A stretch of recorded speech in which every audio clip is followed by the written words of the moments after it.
Salut, je suis content de te retrouver pour une nouvelle capsule de Croître en Christ. J'espère vraiment que tu vas bien et que le Seigneur t'accompagne dans les bons comme dans les mauvais moments de la vie. Aujourd'hui, nous allons parler de la grandeur de Dieu.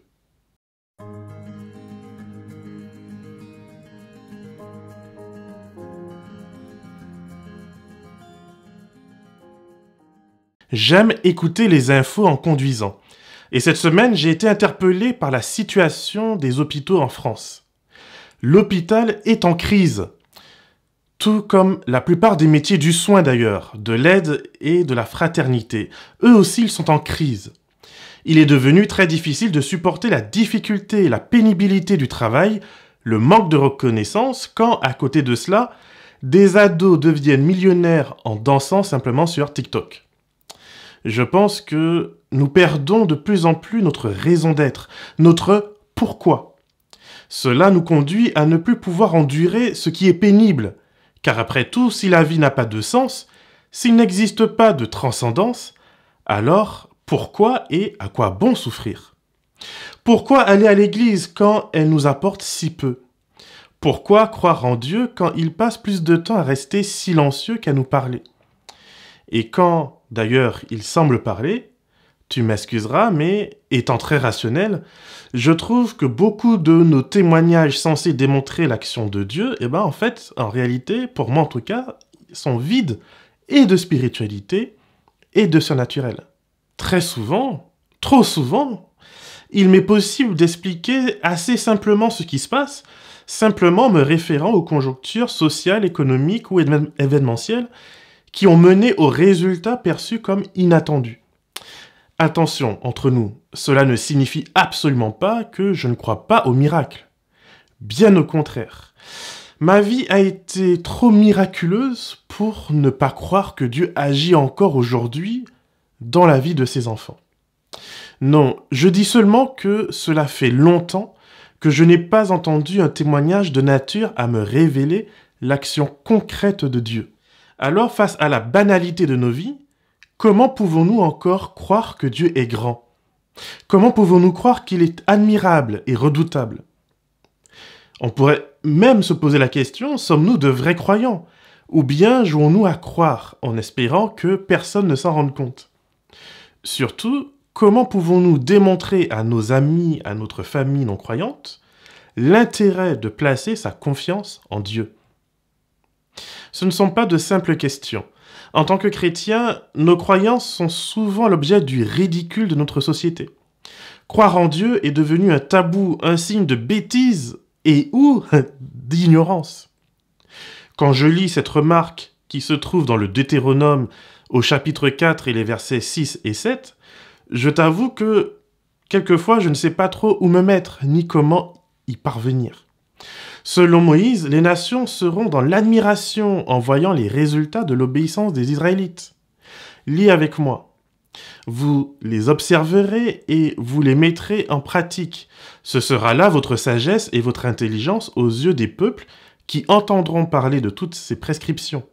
Ils diront, « Cette grande nation est vraiment un peuple sage et intelligent. Quelle est donc la grande nation qui aurait des dieux aussi proches d'elle que le Seigneur, notre Dieu, l'est de nous chaque fois que nous l'invoquons. » Ok, franchement, il y a comme un décalage entre ce texte et l'expérience de nombreux chrétiens. Vraiment, je suis très curieux. Si tu as déjà fait l'expérience qu'un de tes amis ou qu'un de tes proches, qu'il soit de ta famille ou un collaborateur, qui viennent te voir et te disent « Ouah, ta foi, elle est trop belle, comment est-ce possible que tu sois si intelligent et si sage ?» Alors, vraiment, écris-moi ton témoignage en commentaire parce que j'aimerais vraiment recommencer à rêver. Personnellement, ok, je dois dire que ça m'est déjà arrivé. Mais pour être honnête, c'est quand même assez rare. Ce n'est pas l'expérience que je fais tous les jours. Et j'aimerais des fois savoir pourquoi. Pourquoi notre foi n'interpelle-t-elle pas plus souvent nos proches non-croyants? Pourquoi ne voit-il pas la sagesse et l'intelligence dans nos règles de foi? Une fois de plus, je ne pense pas que la réponse à cette question soit simple. Si on continue à lire derrière ce chapitre, on verra que dans la Bible, juste après cette recommandation, Moïse parle de l'expérience d'Israël au Sinaï. Ils ont entendu une voix, mais ils n'ont pas vu de forme. Moïse avertit le peuple d'Israël qu'il ne doit pas forger l'image de Dieu. Ils ne doivent prendre ni ce qui existe dans le ciel, ni sur la terre, ni dans les mers, afin d'essayer de figer Dieu selon une image et selon une ressemblance. Il ne faut pas se fossiliser dans sa compréhension de Dieu. L'idolâtrie, qu'est-ce que c'est? Elle consiste à rompre la relation avec le véritable Dieu pour aller et s'installer dans une zone de confort. Une zone où l'on n'a plus rien à apprendre, plus rien à découvrir, plus rien à changer.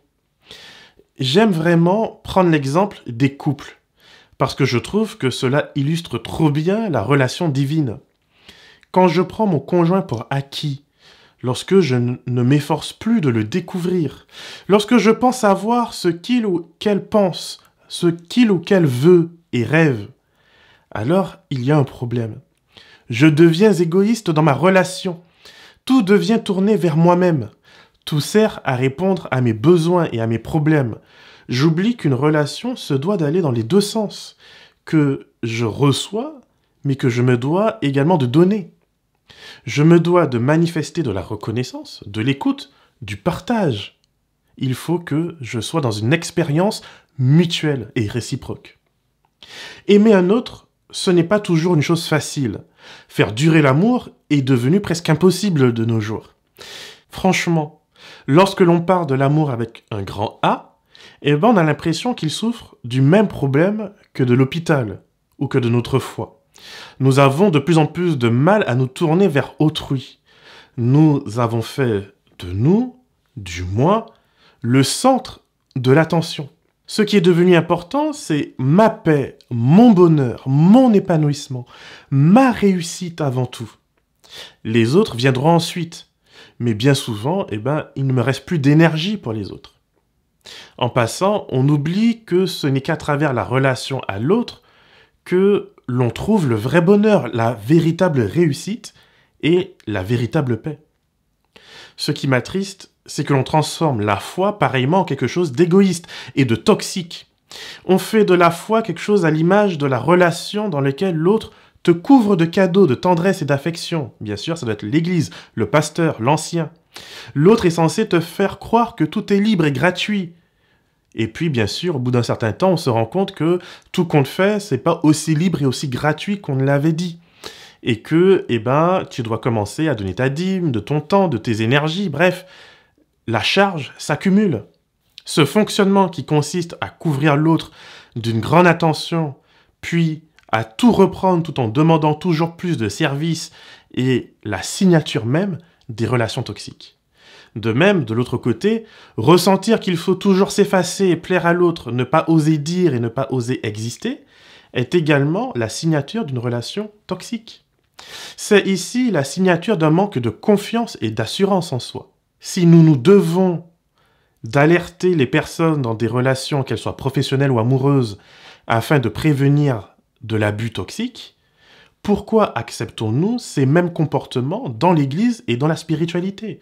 Où d'une part, il faut qu'il y en ait ceux qui donnent et donnent toujours plus, et de l'autre côté, il y a ceux qui reçoivent, jusqu'à ce qu'un jour on leur fasse comprendre que c'est à leur tour de se faire avoir et de donner toujours plus. Malheureusement, même dans le domaine de la spiritualité, même lorsqu'on parle d'avoir une relation avec Dieu, nous avons tendance à projeter ce que nous voulons. Soit une vision étriquée et légaliste qui s'impose toujours plus à l'autre et à soi, ou bien une vision naïve où il suffit de chercher à plaire à l'autre, de faire pour l'autre, et d'enlever à l'autre toute difficulté pour que tout aille bien. Mais as-tu déjà vu dans ta vie une relation toxique qui se termine bien? Personnellement, non. Est-ce que tu te rappelles de ces dessins d'enfants où il faut relier des points entre eux afin de former une image? Certains sont très faciles, tandis que d'autres sont plus complexes. La tentation face à cette difficulté, c'est d'ignorer certains points qui nous dérangent et de tracer notre dessin sans eux. Voilà ce que font les conservateurs ou les libéraux. Chacun ignore une partie de l'image afin de se faciliter la vie. C'est la même chose que l'on fait dans nos relations amoureuses d'ailleurs. Par peur de ne pas plaire et par peur du rejet de l'autre, on passe au silence ses limites, ses peurs et ses blessures. On espère que l'autre, vu qu'il nous aime après tout, il finira bien par comprendre de lui-même, par voir et par nous respecter. Mais la réalité, c'est que si tu te tais et si tu tais une partie de qui tu es, si tu te présentes que en oubliant certains points importants qui font de toi qui tu es vraiment, alors tu vis un mensonge. Quand bien même l'autre serait de bonne volonté, l'autre ne pourrait entrer en relation véritable avec toi puisque tu te caches. Mais la bonne nouvelle, c'est que Dieu nous invite à le découvrir et à le connaître en prenant le temps qu'il faut de tracer tous les points, en prenant le temps et quelquefois la rigueur de comprendre comment les lois, les prescriptions et les témoignages qu'il nous donne font sens les uns avec les autres et nous révèlent pleinement son caractère, nous révèlent pleinement qui il est. Et c'est parce que nous sommes trop souvent habitués aux relations toxiques que nous avons du mal à entrer en relation avec ce Dieu qui se révèle tel qu'il est franchement. Cela signifie qu'il nous montre ses côtés faciles pour nous à accepter, mais il nous montre également ses exigences qui sont moins faciles pour nous. Il fait carte sur table dès le départ et il attendra le temps qu'il faut que nous acceptions d'entrer en relation avec lui. Et pour comprendre ce que Dieu veut, il faut aller jusqu'au bout du passage que j'ai commencé à lire avec toi. Il faut aussi lire le verset 8 qui dit ceci. « Et quelle est la grande nation qui ait des prescriptions et des règles justes, comme toute cette loi que je place devant vous aujourd'hui ?» Oui, Dieu ne veut pas seulement que nous soyons sages et intelligents et dans la joie. Il veut également que nous soyons justes. C'est d'ailleurs à partir de cette justice que la sagesse, l'intelligence et la joie établissent des racines et puisent leur force. Dieu met en garde les Israélites et à travers eux, il nous met également en garde sur le fait que ces règles, ces lois, ces prescriptions ont pour objectif de nous conduire vers la justice, vers l'intelligence et vers la sagesse. Et ce sont toutes ces choses qui seront à l'origine non seulement de notre épanouissement, mais également de l'intérêt que les autres nous porteront. Et contrairement à mes attentes, Dieu n'enverra pas systématiquement du feu du ciel pour me convaincre de l'aimer. Dans le reste de ce chapitre, Moïse invite Israël à apprendre et à réapprendre ce que Dieu a déjà fait dans le passé. Ce passé qui contient la création de l'humanité jusqu'à la libération de l'Égypte. Et je pourrais ajouter aujourd'hui le don du Christ pour nous, la présence du Saint-Esprit et comment Dieu a guidé les croyants fidèles depuis les apôtres jusqu'aux églises chrétiennes d'aujourd'hui. Les versets 35 à 40 nous invitent à réfléchir sur l'histoire entre Dieu et l'humanité et non pas à demander à Dieu de nouveaux prodiges et de nouveaux miracles.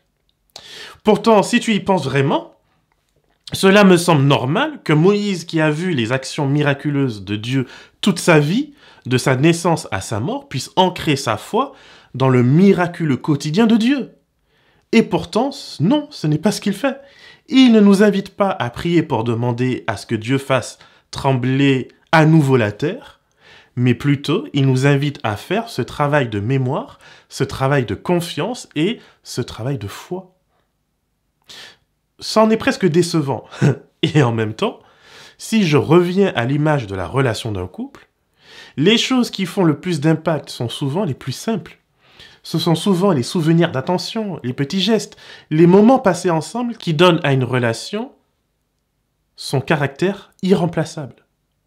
N'importe quel romantique peut faire un grand geste d'amour, une fois, 2 fois, 3 fois même. Mais un seul et véritable amour assumera une présence constante tous les jours jusqu'à la mort. Et si on ne peut pas faire le tour du monde chaque année, en tout cas moi je ne le peux pas, on peut quand même se rappeler l'un l'autre les bons moments passés ensemble, les preuves d'amour qui ont soudé notre relation. Aimer Dieu et être en relation avec lui, ce n'est pas s'attendre à un miracle chaque jour, un miracle extraordinaire, mais c'est plutôt se rappeler qui il est, comment il s'est révélé à l'humanité et comment il s'est révélé à nous personnellement. C'est vivre avec la confiance que si notre situation nécessite un miracle, il reste le Dieu capable de le réaliser. Mais son but ultime, c'est de démontrer sa grandeur, non pas en bougeant les montagnes, mais en bougeant nos cœurs. C'est une fois que nous aurons compris cela que nous pourrons ressentir pleinement la présence et la proximité de Dieu dans nos vies. Alors, si toi aussi tu souhaites obtenir la conviction que Dieu est un grand Dieu, que sa grandeur se manifeste avant tout dans la noblesse de l'amour qu'il nous porte, alors je t'invite à te tourner vers ta Bible. Je t'invite à relire l'histoire de notre monde, à relire comment Dieu a manifesté sa patience, sa douceur et son calme. Comment il a plaidé avec chaque génération pour les inviter à la repentance. Mais tu y trouveras également comment Dieu est le juge de l'univers et comment il met un terme au mal le plus abject. Prends le temps durant cette semaine de te rappeler comment Dieu souhaite avoir un peuple fidèle, afin de démontrer aux nations la grandeur de son amour, et pose-toi cette question. Suis-je prêt, moi aussi, à renouer mon histoire d'amour avec lui? Que le Seigneur te garde et te bénisse, et qu'il fasse de toi une source de bénédiction pour l'éternité.